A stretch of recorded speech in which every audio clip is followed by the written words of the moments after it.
அஸ்ஸலாமு அலைக்கும் வரஹ்மத்துல்லாஹி வபரகாத்துஹு. அல்ஹம்துலில்லாஹி ரப்பில் ஆலமீன் வல்லாகிபத்து லில் முத்தகீன் வஸ்ஸலாத்து வஸ்ஸலாமு அலா ரசூலிஹில் கரீம் வ அலா ஆலிஹி வ அஸ்ஹாபிஹி அஜ்மஈன் வ மன் தபியஹும் பி இஹ்சானி இலா யௌமித்தீன். அல்லாஹும்ம அல்லிம்னா மா யன்ஃபஉனா வன்ஃபஉனா பிமா அல்லம்தனா ஸித்னா இல்மா. அல்லாஹும்ம இன்னா நஸ்அலுக இல்மன் நாஃபியா வ அமலன் முத்தகப்பலா வ ரிஸ்கன் தய்யிபா. அல்லாஹும்ம இன்னா நஊது பிக மின் இல்மின் லா யன்ஃபஉ மின் கல்பின் லா யக்ஷா மின் நஃப்ஸின் லா தஷ்பா ஒமின் தாவத்தின் லா யுஸ்தஜாபுலஹா. பயனுள்ள கல்வியை அடைந்து கொள்வதற்கும் பயனற்ற கல்வியிலிருந்து பாதுகாப்பு தேடியும் பயனுள்ள கல்வியை கொண்டு பயன் அடைந்து கொள்வதற்கும் ரப்புல் ஆலமீன் நம் அனைவருக்கும் கிருபை செய்வானாக. ஆமீன் யா ரப்பல் ஆலமீன். அல் ஹிதாயா இஸ்லாமிக் அகாடமி என்ற நமது கல்விச்சாலையின் சார்பாக அல் குர்ஆன் ஓதுதல் தொடர்பாக நடத்தப்படவிருக்கும் கற்கை நெறிகளை பற்றிய அறிமுகத்தை இன்ஷா அல்லாஹ் இந்த வீடியோவில் நம்ம வழங்கவிருக்கிறோம். அதை பற்றிய ஒரு சிறிய விளக்கம்தான் இந்த வீடியோ. நம்ம அல் குர்ஆனை சரியாக ஓதணும் அப்படிங்கிற அந்த நோக்கத்தை அடிப்படையாக கொண்டு அமைக்கப்பட்டிருக்குது. இந்த கோர்ஸினுடைய முதல் நோக்கம், அதே போல் முழுமையான நோக்கம் அப்படிங்கிறது நம்மளுடைய தொழுகையை நாம் சீர்படுத்தி கொள்ளுதல் அப்படிங்கிற அந்த நோக்கம்தான். தொழுகையை நாம் சீர்படுத்தி கொள்ளுதல் அப்படின்னு சொல்லும் பொழுது என்னென்னா, தொழுகை சம்பந்தப்பட்டு நம்ம என்னென்னலாம் ஓத வேண்டியது இருக்கோ அந்த எல்லா விஷயங்களையும் நம்ம சரியான முறையில் ஓதணும், பிழை திருத்தி கொள்ளணும், அதை நாம் சீர் செய்து கொள்ளணும் அப்படிங்கிற அந்த நோக்கத்தை தான் முதலாவதாகவும் முழுமையாகவும் கொண்ட கோர்ஸாக இந்த இரண்டாவது ப்ராக்டிக்கல் ரெசிடேஷன் கோர்ஸுங்கிற இந்த கோர்ஸ் இருக்குது. சரிங்களா? ஏன்னா தொழுகை அப்படிங்கிறது ஒவ்வொரு முஸ்லீமுக்கும் அவசியமான ஒன்று. ஒரு மூமினுக்கும் ஒரு காஃபிருக்குமான வித்தியாசம்ங்கிறது இந்த தொழுகை. அப்போ அந்த தொழுகைக்கு ஒரு மிக முக்கியமான ஒரு இடம் இருக்குது அப்படிங்கிறத நம்ம எல்லாருமே அறிஞ்சிருக்கிறோம். அந்த தொழுகையை நம்ம கவனத்தோடு ஓதுறதுக்கு அறிஞர்கள் பல விஷயங்கள் நமக்கு வழிகாட்டுறாங்க. நமக்கு எல்லாரும் தெரிந்த ஒரு ஹதீஸ் தான். அல்லாஹு தஆலா, ஹதீஸ் குதுசி, அல்லாஹு தஆலா சொல்வதாக அல்லாஹ்வுடைய தூதர் ஸல்லல்லாஹு அலைஹி வஸல்லம் நமக்கு சொல்லி காட்டுறாங்க. என்னென்னா, சூரத்துல் ஃபாத்திஹாவினுடைய சிறப்பாக வரக்கூடிய ஒரு ஹதீஸ் அது. அல்ஹம்துலில்லாஹி ரப்பில் ஆலமீன் அப்படின்னு ஒரு அடியான் சொல்லும் பொழுது அல்லாஹு தஆலா அதுக்கு எப்படி பதில் அளிக்கிறான்னா, என் அடியான் என்னை புகழ்ந்து விட்டான் அப்படின்னு சொல்கிறான். அதே மாதிரி அர் ரஹ்மான் இர் ரஹீம் அப்படின்னு சொல்லி அந்த அடியான் சொல்லும் பொழுது என் அடியான் என்னை துதித்து விட்டான் அப்படின்னு சொல்லி அல்லாஹு தஆலா குறிப்பிட்றான். அதே மாதிரி மாலிக்கி யௌமித்தீன் அப்படின்னு சொல்லி ஒரு அடியான் ஓதும் பொழுது என் அடியான் என்னை மஜ்ஜதனி, என்னை கண்ணியப்படுத்தி விட்டான் அப்படின்னு அல்லாஹு தஆலா சொல்கிறான். அதே மாதிரி இய்யாக நஅபுது வ இய்யாக நஸ்தஈன் அப்படின்னு சொல்லி ஒரு அடியான் சொல்லும் பொழுது அல்லாஹு தஆலா, இது எனக்கும் என் அடியானுக்கும் இடையில் உள்ளது, என் அடியான் அவன் என்ன கேட்கின்றானோ அது அவனுக்கு கிடைக்கும் என்பதாக அல்லாஹு தஆலா கூறுகின்றான். அதே மாதிரி ஒரு அடியான் இறுதியாக இஹ்தின ஸிராத்தல் முஸ்தகீம் ஸிராத்தல்லஸீன அன்அம்த அலைஹிம் கைரில் மக்தூபி அலைஹிம் வலத்தால்லீன் அப்படின்னு என்பதாக ஒரு அடியான் ஓதும் பொழுது அல்லாஹு தஆலா, இது என் அடியானுக்கு உரியது, அவன் கேட்டது அவனுக்கு கிடைக்கும் அப்படின்னு அல்லாஹு தஆலா சொல்கிறான். ஸோ இந்த ஹதீஸை மனசில் நிறுத்திய நிலையில் நம்ம தொழுகையில் நின்னோம் அப்படின்னு சொன்னாக்க, அல்லாஹு தஆலா ஒவ்வொரு மனிதன், உலகில் இருக்கக்கூடிய ஒவ்வொரு மனிதன் ஒவ்வொரு வக்திலையும் ஒவ்வொரு மனிதன் இதை ஓதும் பொழுதும் அல்லாஹு தஆலா ஒவ்வொரு மனிதனுக்கும் இந்த பதிலை அளிக்கக்கூடியவனாக இருக்கிறான். அது அல்லாஹ்வுக்கு சாத்தியமான ஒன்று. அது அல்லாஹ்வுக்கு முடியாத காரியம் ஒன்றுமில்லை, இது அல்லாஹ்வுக்கு சாத்தியமான ஒன்று. ஒவ்வொரு மனிதனையும் பார்க்கக்கூடியவனாக இருக்கின்றான், பசீராக இருக்கின்றான். அதே மாதிரி அல்லாஹு தஆலா ஒவ்வொரு மனிதன் பேசக்கூடியதை செவியுறுபவனாக இருக்கிறான், அஸ்ஸமீஆகவும் இருக்கின்றான். இப்போ நிச்சயமாக இது அல்லாஹ்வுக்கு சாத்தியமான ஒன்று. இப்போ இதில் எந்த சந்தேகமும் நம்ம கொள்ளக்கூடாது.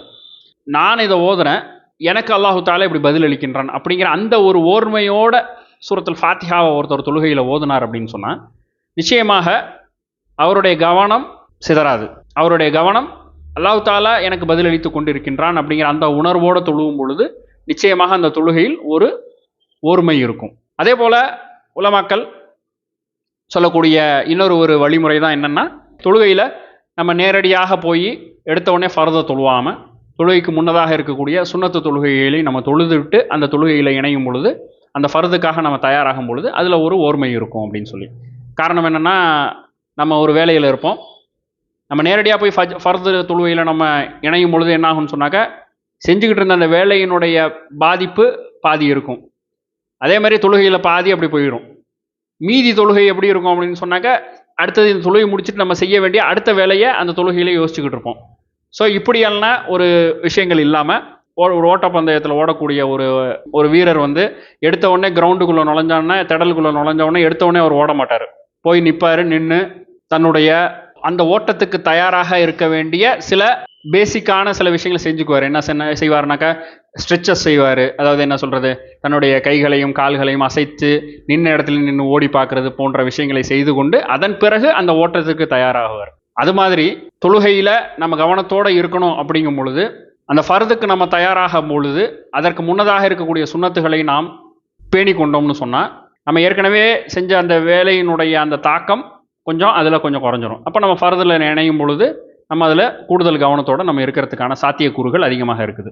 ஸோ இப்படியாக அறிஞர்கள் பல வழிமுறைகள் சொல்கிறாங்க. அதில் ஒரு வழிமுறை தான் என்னன்னாக்க, நம்மளுடைய தொழுகையை சீர்படுத்தி கொள்வதற்கு அந்த தொழுகையில் நம்ம என்ன ஓதுறோம், அந்த ஓதுறத நம்ம சரியாக ஓதணும் அப்படிங்கிற அந்த கவனத்தோடு நம்ம ஒரு விஷயத்தில் இருக்கும் பொழுது நிச்சயமாக அந்த தொழுகையில் ஒரு மிகப்பெரிய ஒரு பலனை நாம் அடைந்து கொள்ள முடியும்.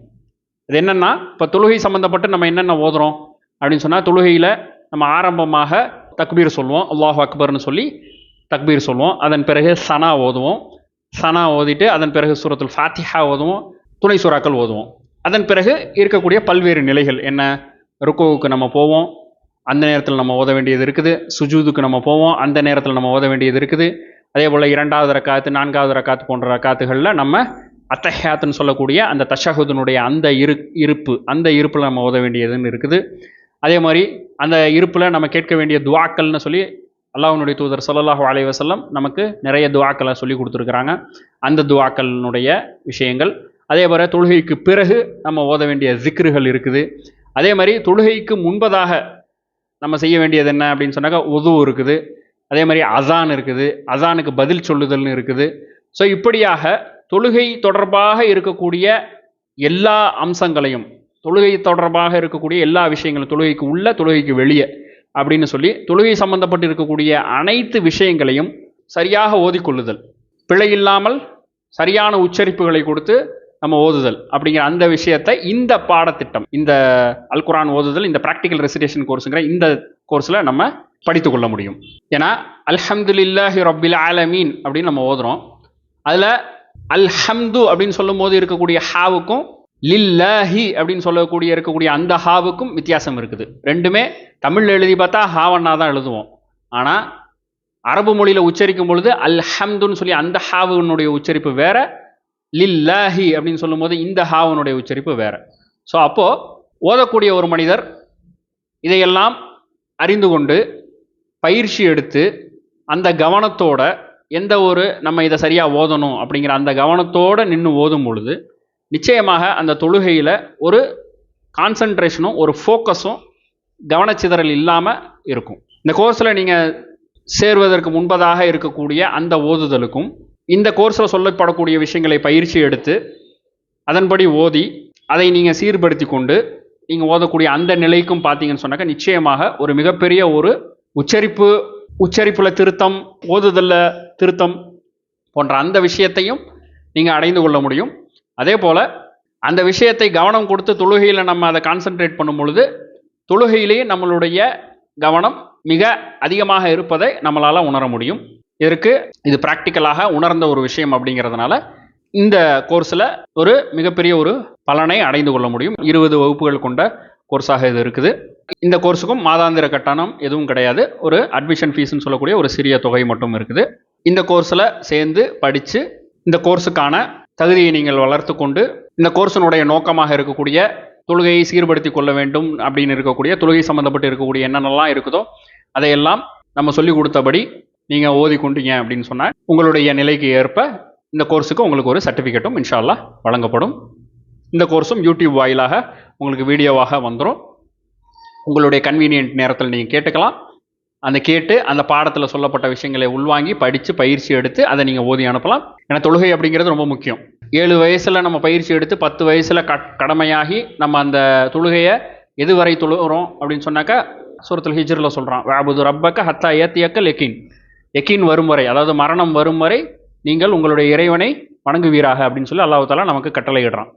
அந்த வணங்குதல் அப்படிங்கிறது அல்லாஹ் தஆலாவுக்கு நம்ம அவனுடைய கட்டளை பேணி நடப்பதும், அவன் தடுத்தவைகளை விட்டு தவிர்ந்து வாழ்வதும், அவனை இந்த தொழுகையின் வாயிலாக இன்ன பிற விஷயங்களின் வாயிலாக அவனை வணங்குறதும் போன்ற எல்லா விஷயங்களும் இதுக்குள்ளே அடங்கும். அதில் மிக முக்கியமான ஒரு பகுதிங்கிறது இந்த தொழுகை. இப்போ அந்த தொழுகையை நாம் கவனம் இல்லாமல் அல்லது ஏனோ தானோ என்று ஓதுதல் அப்படிங்கிற மாதிரி இல்லாமல் அந்த ஓதுதலை நாம் சீர்படுத்தி கொள்ளணுங்கிற ஒரு மஹப்பத்து நமக்கு வேணும். அதுக்கு ஒரு முயற்சி நம்ம எடுத்தோம்னு சொன்னால், முயற்சியும் தொடர்ந்து பயிற்சியும் எடுத்தோம்னு சொன்னால் நிச்சயமாக தொழுகை சம்பந்தப்பட்ட விஷயங்களில் நம்மளுடைய ஓதுதல் அப்படிங்கிறது இன்றைக்கு இருக்கக்கூடிய நிலையிலிருந்து சொல்லப்பட்ட எல்லா விஷயங்களும் நீங்கள் பேணி வந்தீங்க அப்படின்னு சொன்னால் இந்த கோர்ஸினுடைய இறுதியில் நீங்கள் பார்க்கக்கூடிய அந்த நிலைக்கும் நிச்சயமாக ஒரு மிகப்பெரும் ஒரு மாற்றத்தை உங்களால் காண முடியும் இன்ஷா அல்லாஹ். ஸோ அல்ஹம்துலில்லாஹ், இப்போ இந்த கோர்ஸை பற்றின விஷயங்களை நம்ம உங்களுக்கு வழங்கியிருக்கிறோம். இப்போ இந்த கோர்ஸில் கேட்கக்கூடிய நீங்களும் சேரலாம். அதே போல் நீங்கள் சேரக்கூடிய வாய்ப்புகள் அமையலை அப்படின்னு சொன்னாலும் இந்த கோர்ஸினுடைய தேவை யாருக்கு இருக்குது அப்படின்னு நீங்கள் நினைக்கிறீங்களோ அவங்க எல்லாருக்கும் இந்த கோர்ஸை பற்றின அறிமுகத்தை நீங்கள் வழங்கி அவங்கள இந்த கோர்ஸில் சேர்க்க வைக்கலாம். அதுக்காக நம்ம கொடுத்துருக்கக்கூடிய இந்த ஃப்ளையர்ஸை நீங்கள் ஷேர் பண்ணுங்கள், இந்த வீடியோவை ஷேர் பண்ணலாம். ஷேர் பண்ணி நீங்கள் சேர்றதுக்கு முயற்சி எடுங்க. அதே போல் பிறருக்கும் இதனுடைய பலனை அடைந்து கொள்வதற்கான ஒரு வழிகாலாக நீங்கள் அமையுங்க. அப்போது உங்கள் மூலமாக யாரெல்லாம் சேர்றாங்களோ அவங்கள் பெறக்கூடிய அந்த நன்மையும் உங்களை வந்து அடையக்கூடிய சதக்கத்துல் ஜாரியாவாக அது அமையும். அப்போ இந்த 2 கோர்ஸையும் நல்ல முறையில் படித்து குர்ஆனை நல்ல முறையில் ஓதுவதற்காக கற்று சரியான முறையிலும் சிறந்த முறையிலும் குர்ஆனை ஓதக்கூடியவர்களாக நாமும் பிறருமாக வேண்டும் என்று பிரார்த்தித்தவனாக இந்த கோர்ஸை பற்றி இந்த ஓரியன்டேஷன் ப்ரோக்ராம்னு சொல்லக்கூடிய இந்த சிறிய அறிமுக உரையை நாம் முடித்துக் கொள்கின்றோம். ஹாதா மா இந்தி வல்ல இல்மு இந்தல்லாஹ் அக்கூலு கௌலி ஹாதா அஸ்தக்ஃபிருல்லாஹ் லி வலக்கும் வஸ்தக்ஃபிரு இன்னஹு ஹுவல் கஃபூருர் ரஹீம். அஸ்ஸலாமு அலைக்கும் வரஹ்மத்துல்லாஹி வபரகாத்துஹு.